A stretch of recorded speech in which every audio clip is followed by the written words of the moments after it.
सच में बहुत ही ज्ञान की बातें थी। मैं सोच रहा था ये सब बातें तुम्हें सिखाई किसने? क्या मुझे भी तुम उसे मिलवा दोगे? राजकुमार कुछ भी उत्तर नहीं देता। उसे जियांग की कही बात याद आती है कि उसे कमजोर होने का दिखावा करना है। राजकुमार ड्रामा करते हुए कहता है, कल जब रास्ते के किनारे में पिताजी का इंतजार कर रहा था तब वो एक मंत्री से बात कर रहे थे। वो दोनों किसी आपदा के बारे में बात कर रहे थे, किसी विपदा के बारे में। मैं उनकी बातें सुननी नहीं चाहता था पर फिर भी मेरे कानों में पड़ गई। वहीं से मुझे ये सब पता चला। दूसरा राजकुमार इज्जत देते हुए कहता है, अच्छा तो ये सब बातें महाराज ने की थी, वो तो वैसे भी बहुत महान हैं। पहला राजकुमार कहता है, जाहिर सी बात है महाराज कभी गलती नहीं करते। जी हाँ, मैंने सुना कि कल कप्तान जांग से कुंफू सीखने के बारे में तुमने पिताजी से विनती की, क्या ये सच है?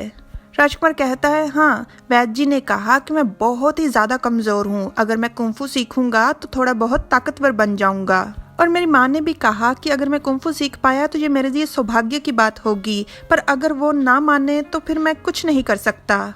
इतने में टिंग चिल्लाकर कहता है, तुम्हें क्या लगता है कि अगर तुम मेरे साथ कुंफू सीखोगे तो तुम्हें मार नहीं पड़ेगी? और मेरे मामा जी कभी भी इस बात के लिए नहीं मानेंगे।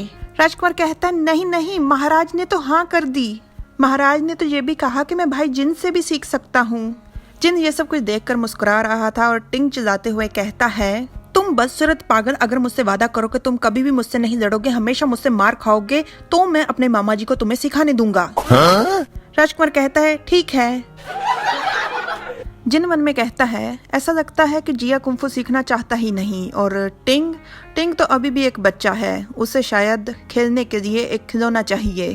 पर मुझे यान और यांग परिवार की बढ़ती हुई नजदीकियों को रोकना होगा।